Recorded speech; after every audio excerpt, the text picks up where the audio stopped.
মাছের কাটা কিনে খাচ্ছে মানুষ, শুনতে অবাক লাগলেও এটাই বাস্তব।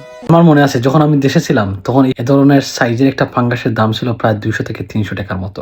অনেক ক্ষেত্রে আমি যদি আরেকটু পূর্বের দিকে যাই, অর্থাৎ 2010 বা 12 সালের দিকে যাই, তাহলে এইসব পাঙ্গাসের দাম তখন 50 টাকা বা 100 টাকা 80 টাকার মতো ছিল।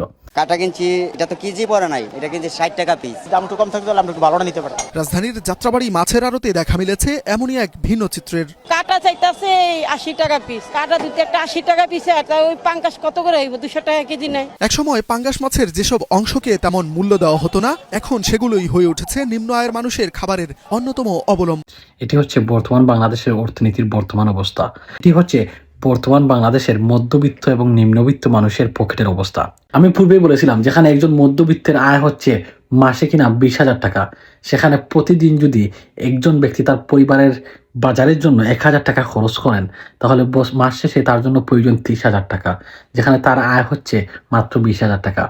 সুতরাং মধ্যবিত্ত এবং নিম্নবিত্ত যারা রয়েছেন তাদের জীবন একটি বিষাদে ভরে গেছে।